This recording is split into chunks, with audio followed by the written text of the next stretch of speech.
Hello friends, welcome to day trader Telugu. So ఈ వీడియోలో ఏంటంటే మనం ప్లెజింగ్ ఆఫ్ ద షేర్స్ గురించి మాట్లాడుకుందాం ఫ్రెండ్స్. ఎందుకంటే చాలా రోజుల నుంచి ఏంటంటే చాలా మందిలో డిస్కషన్ ఉంటుందంటే ఈ కంపెనీ అనేది ఇన్ని షేర్స్ ప్లెజ్ చేసిందంట, లేకపోతే అంటే ఈ కంపెనీ అనేది ప్లెజ్ చేసిన షేర్స్ ని మళ్ళీ బ్యాక్ తెచ్చుకున్నారంట అనే దాని గురించి మనకి చాలా రోజుల నుంచి డిస్కషన్ అయితే జరుగుతుంది. అండ్ మన సబ్స్క్రైబర్స్ కూడా చాలా మంది ఏంటంటే ప్లెజింగ్ ఆఫ్ ద షేర్స్ గురించి చెప్పండి అని చాలాసార్లు కామెంట్ కూడా చేయడం జరిగింది.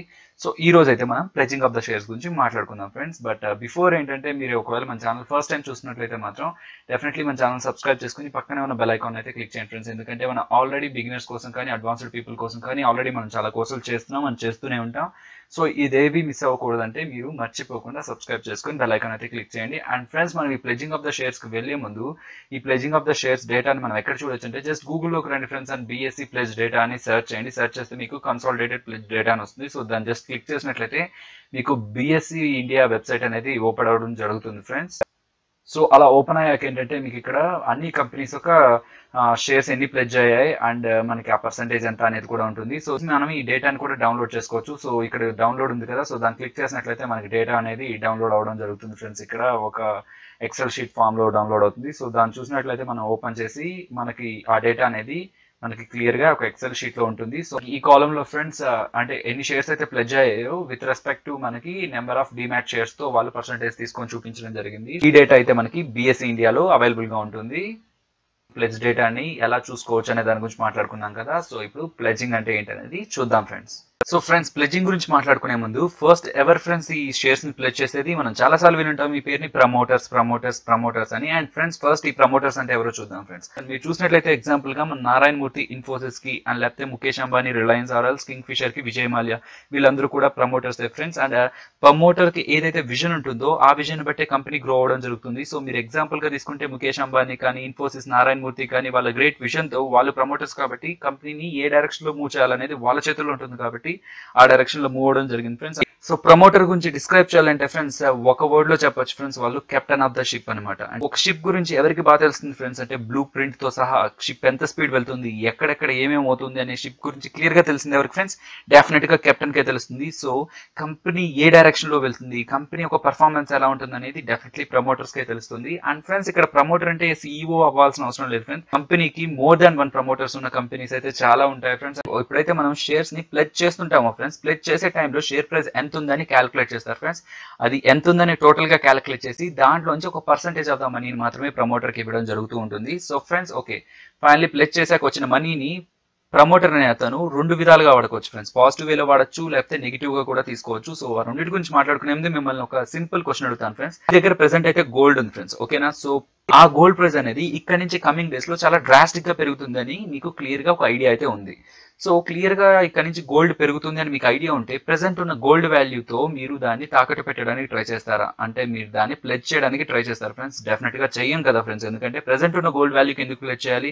కమింగ్ డేస్ లో నా గోల్డ్ వాల్యూ అనేది చాలా పెరుగుతుంది, సో నేను ఇంత తక్కువ ధరకి నేను ఎందుకు తాకట్టు పెట్టుకోవాలి అనుకుంటారు.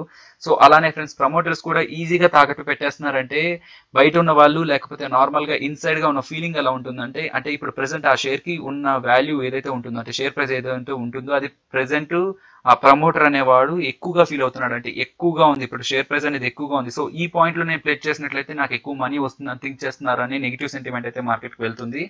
సో ఎప్పుడైతే స్టాక్ పెరుగుతూ ఉన్నా సరే ప్రమోటర్స్ అనే వాళ్ళు ప్లెడ్జ్ చేయకుండా ఇంకా ఎక్కువ షేర్స్ కొంటూ ఉంటారు, అంటే ఇంకా ఎక్కువ షేర్స్ ని వాళ్ళు తీసుకుంటూ ఉంటారు మార్కెట్ లోంచి. దాని అర్థం ఏంటంటే ఫ్రెండ్స్, ఇంకా షేర్ లో వర్త్ ఉంది అనే సిగ్నల్స్ అయితే మార్కెట్ కి వెళ్తూ ఉంటాయి ఫ్రెండ్స్. సో ఏదైతే షేర్స్ ని ప్లెడ్జ్ చేసి మనీ అనేది తెచ్చుకున్నాడో ప్రమోటర్ అనే అతను, సో ఆ మనీని 2 వేస్ లో యూస్ చేసుకోవచ్చు ఫ్రెండ్స్. ఫస్ట్ పాజిటివ్ వే గురించి మాట్లాడుకుందాం ఫ్రెండ్స్.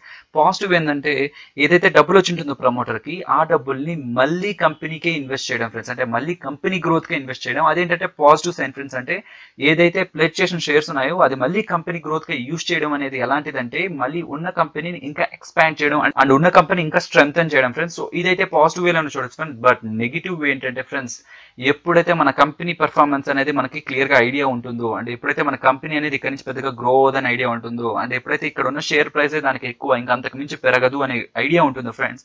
సింపుల్ గా దాన్ని తీసుకెళ్లి ప్లెడ్జ్ చేసినట్లయితే మనకి ఆ షేర్స్ కి ఏదైతే ప్రెసెంట్ వాల్యూ ఉంటుందో, అంటే ప్రెసెంట్ ఏదైతే మనకి షేర్ ప్రైస్ రన్ అవుతుంటుందో దానికి సంబంధించిన some percentage of the money మనకి బ్యాంకర్స్ కానీ ఆపరేటర్స్ కానీ ఇవ్వడం జరుగుతుంది ఫ్రెండ్స్.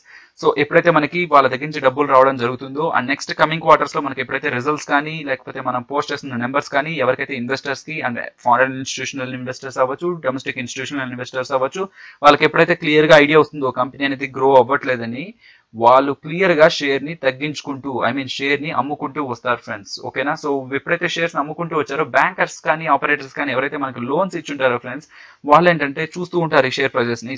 సో ఎప్పుడైతే మనం తీసుకున్న లోను అండ్ ఇప్పుడు పడిపోతున్న షేర్ ప్రైస్ అనేది వాళ్ళకి కరెక్ట్ గా మ్యాచ్ అవ్వదు, అంటే ఇప్పుడైతే షేర్ ప్రైస్ పడిపోతూ ఉంటే వాళ్ళ దగ్గర ఉన్న షేర్స్ వేస్ట్ కదా ఫ్రెండ్స్. వాళ్ళు ఏదైతే తాకట్టు పెట్టుకొని మనకి డబ్బులు ఇచ్చుంటారో ప్రమోటర్స్ కి, అది వాళ్ళకి వర్త్ ఉండదు. కాబట్టి వాళ్ళు ప్రమోటర్స్ కి 2 ఆప్షన్స్ ఇవ్వడం జరుగుతుంది. ఫస్ట్ ఆప్షన్ ఏంటంటే ఇంకా నీ దగ్గర ఉన్న షేర్స్ ని ప్లెడ్జ్ చేయండి, అంటే నీ దగ్గర ఉన్న షేర్స్ వాల్యూ తగ్గిపోతుంది కాబట్టి నీ దగ్గర మిగిలిన షేర్స్ ని కూడా మా దగ్గర తాకట్టు పెట్టాల్సిందే. అండ్ సెకండ్ థింగ్ ఏంటంటే నీకు ఏదైతే మేము డబ్బులు ఇచ్చామో అది మళ్ళీ రీపేమెంట్ చేయండి, ఎందుకంటే మీ షేర్ అనేది వర్త్లెస్ అయిపోతుంది, మాకు రీపేమెంట్ మా డబ్బులు కావాలని.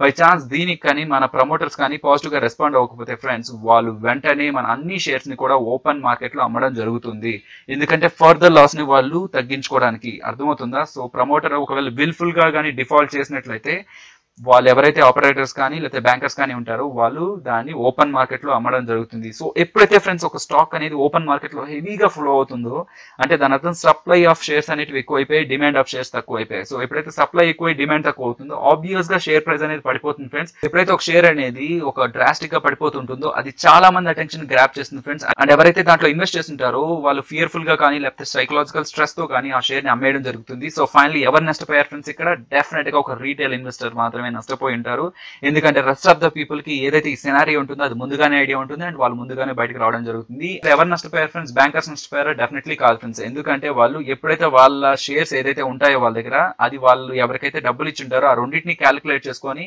ఎక్కడ అమ్మేస్తే వాళ్ళకి కరెక్ట్ గా వాళ్ళది మ్యాచ్ అయిపోతుందో చూసుకుని వాళ్ళైతే అమ్మడం జరుగుతుంది. మోస్ట్ ఆఫ్ ద కేసెస్ లో అయితే నష్టపోరు ఫ్రెండ్స్, మేబీ కొన్ని కేసెస్ లో నష్టపోయిండొచ్చేమో. బట్ ఇంకెవరు నష్టపోయింటారు ఫ్రెండ్స్? పెద్ద పెద్ద ఇన్స్టిట్యూషనల్ ఇన్వెస్టర్స్ కానీ లేకపోతే మ్యూచువల్ ఫండ్స్ కానీ లేకపోతే ఫారెన్ ఇన్స్టిట్యూషనల్ డొమెస్టిక్ ఇన్స్టిట్యూషనల్ వాళ్ళు ఏంటంటే వాళ్ళకి ఒక సర్టెన్ ఆస్పెక్ట్ వరకు వాళ్ళకి ఐడియా వచ్చేసిందంటే వాళ్ళు డెఫినెట్లీ బయటకు వస్తారు ఫ్రెండ్స్. బట్ మనం రీటైల్ ఇన్వెస్టర్స్ ఏంటంటే కొన్ని సైకలాజికల్ ఆస్పెక్ట్స్ స్టిక్ అయిపోయి ఏంటంటే షేర్ పడిపోతూ ఉన్నా సరే మోస్ట్ ఆఫ్ ద టైమ్స్ లో మనకి అది కరెక్ట్ కాదు అని తెలుస్తున్నా సరే డెఫినెట్లీ మనం దానికి స్టిక్ అవుదాం ట్రై చేస్తూ ఉంటాం friends. So most of the scenarios లో ఏంటంటే స్టాక్ అనేది ఒక డ్రాస్టిక్ గా పడిపోతే మాత్రం చాలా రేర్ గా మాత్రమే రీబౌండ్ అయి ఉంటుంది ఫ్రెండ్స్. దాంట్లో ఎగ్జాంపుల్ మనం జీ ఎంటర్టైన్మెంట్ తీసుకోవచ్చు. జీ ఎంటర్టైన్మెంట్ అనే స్టాక్ మాత్రమే ఈ రీసెంట్ టైమ్స్ లో ఎప్పుడైతే షేర్ అనేది అరౌండ్ 280-290 లెవెల్స్ పడిపోయాక మనకి అక్కడి నుంచి మళ్ళీ బ్యాక్ అయ్యి ఒరిజినల్ పొజిషన్ రీట్రేస్ చేసిన ఒకే ఒక స్టాక్ అయితే రీసెంట్ లెవెల్స్ లో అయితే మనకి జీ ఎంటర్టైన్మెంట్ గా తీసుకోవచ్చు ఫ్రెండ్స్.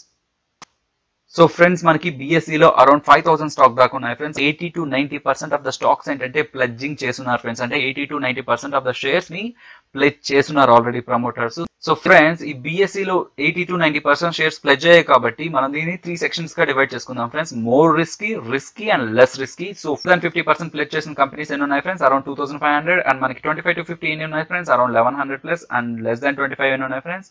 అరౌండ్ మనకి 700 దాకా ఉండడం జరిగింది. క్లియర్ గా మాట్లాడుకుంటే ఫ్రెండ్స్ రిజల్ట్స్ పోస్ట్ చేసేంత వరకు కూడా ఏంటంటే అవుట్ సైడర్స్ కి ఏమీ తెలియదు ఫ్రెండ్స్, అంటే బయట ఉన్న ఇన్వెస్టర్స్ కానీ లేకపోతే కొంత పీపుల్ కి ఎటువంటిది ఉండదు. బట్ ఎవరైతే ఒక ప్రమోటర్ నేతను కంపెనీ షేర్స్ ని ప్లెడ్జ్ చేసుకొని మనీయే తీసుకుంటున్నారు, డెఫినెట్లీ అది కంపెనీ గ్రోత్ కి వాడట్లేదు అంటే మనం డెఫినెట్లీ దాన్ని నెగిటివ్ గానే చూడాల్సి వస్తుంది. అండ్ ఫ్రెండ్స్ నేను ఏదైతే వీడియోలో చెప్పానో అది purely educational point of view మాత్రమే ఫ్రెండ్స్. సో దీన్ని నమ్మి మీరు ఎటువంటి డెసిషన్ తీసుకోవద్దని రిక్వెస్ట్ చేస్తున్నాను. అండ్ మీరు ఏదైనా డెసిషన్ తీసుకోవాలంటే మీ ఫైనాన్షియల్ అడ్వైజర్ ని కాంటాక్ట్ అయ్యి తర్వాత మీరు నెక్స్ట్ స్టెప్ తీసుకోమని సజెస్ట్ చేస్తున్నాను ఫ్రెండ్స్. ఇది ఫ్రెండ్స్ ఈ రోజు వీడియో అయితే. ఈ వీడియో మీకు నచ్చిందని అనుకుంటున్నాను. నచ్చినట్లయితే మర్చిపోకుండా లైక్ చేయండి ఫ్రెండ్స్. అండ్ ఏదైనా మీ క్వైరీస్ కానీ లేకపోతే స్టిల్ డౌట్స్ కానీ ఉన్నట్లయితే అది మన కామెంట్ సెక్షన్ లో కామెంట్ చేయండి ఫ్రెండ్స్. అండ్ ఇంకా ఎవరైనా మన ఛానల్ సబ్స్క్రైబ్ చేసుకున్నట్లయితే సబ్స్క్రైబ్ చేసుకొని పక్కనే ఉన్న బెల్ ఐకాన్ అయితే మర్చిపోకుండా క్లిక్ చేయండి friends. And finally friends next interesting వీడియోతో మళ్ళీ మీ ముందుకు వస్తాను. అంతవరకు take care friends. Finally stay tune to day trader Telugu. Thank you friends.